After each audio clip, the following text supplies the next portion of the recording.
Hello Pisces, Sun, Moon Rising, and Venus signs. Kamusta kayo? Sana po ay nasa mabuti kayong kalagayan.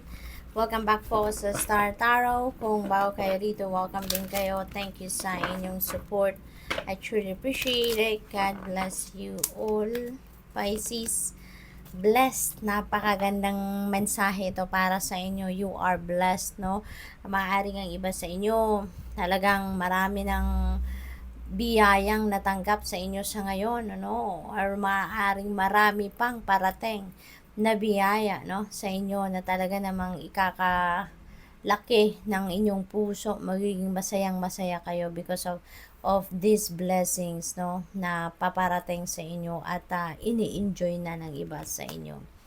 We have Imagine, yan, so yung message na to is, ano, yung parang sinisiguro ng universe sa inyo rito, no, na figure out ninyo kung ano yung gusto talaga ninyong mangyari sa buhay ninyo.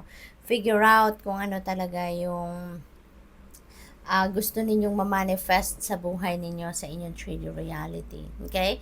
Kasi siguro meron kayong mga wishes, meron kayong mga intentions na sinet ninyo in the past, pero baka ngayon, hindi nyo na yun na-mention sa inyong mga dasal, no? Baka ngayon, nag-iba na yung mga gusto ninyo.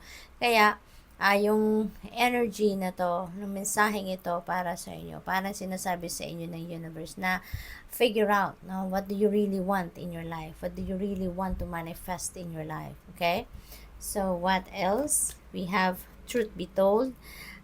This is about honesty. No, this is about honesty. Honesty sa sarili ninyo at honesty, no, towards other people. So, maaring ang iba sa inyo, hindi kayo yung transparent, no?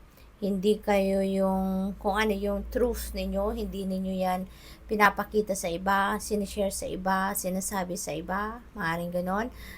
Baka, alam mo yun, you are pretending to be someone else, no? At hindi ninyo ine-express siguro kung ano yung totoo ninyong nararamdaman, yung totoo ninyong iniisip, maaaring hindi yun ang nilalabas ninyo, no? Kaya, you're being invited here to be honest with yourself, to be truthful, no?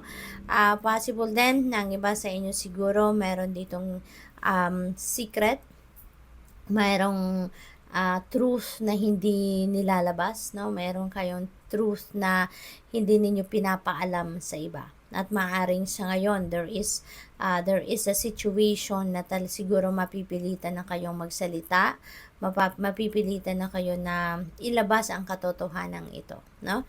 So, good luck to that. We have go the distance. Yan, malayo, no, ang mararating or malayo ang pupuntahan. So, this could be travel, no, for some of you Pisces. Maaring kayo ay babiyahe. You may be, going somewhere, no, sa ngayon.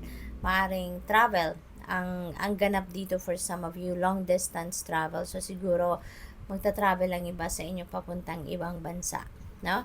So, what else? We have thinker. May pag-iisip, no? May pag-iisip na ginagawa. Marami kayong pagninilay-nilay, pagkakataon na mag-isip-isip, magnilay-nilay, magmuni-muni, no?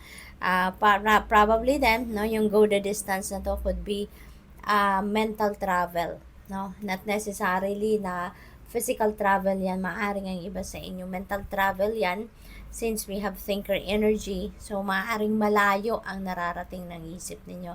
Malayo ang iniisip ninyo, no? So, siguro you're making plans for the future, or siguro nag-iisip kayo ng siguro magiging desisyon ninyo, kasi baka may decision making na kailangan gawin ng iba sa inyo.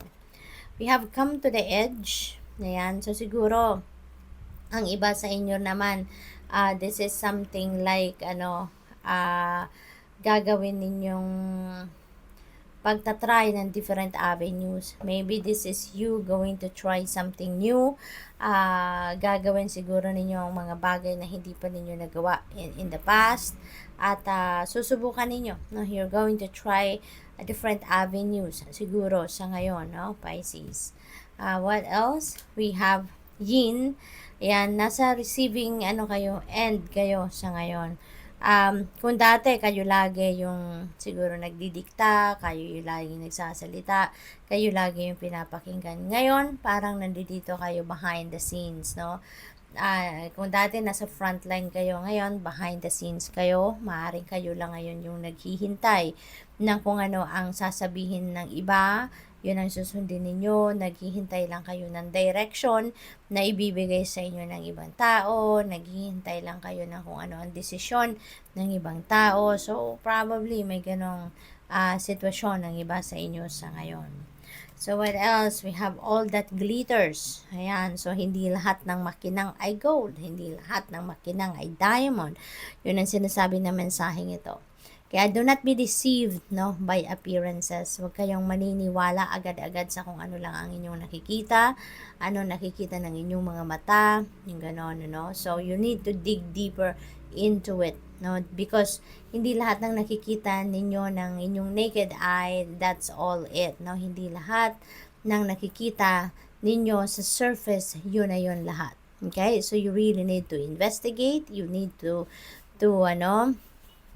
do your research para mas makita ninyo ang buong sitwasyon, makita ninyo kung ano ang nilalaman ng bawat oportunidad, no? Yung ganon. So, good luck. Thank you for watching. Love and light. Namaste.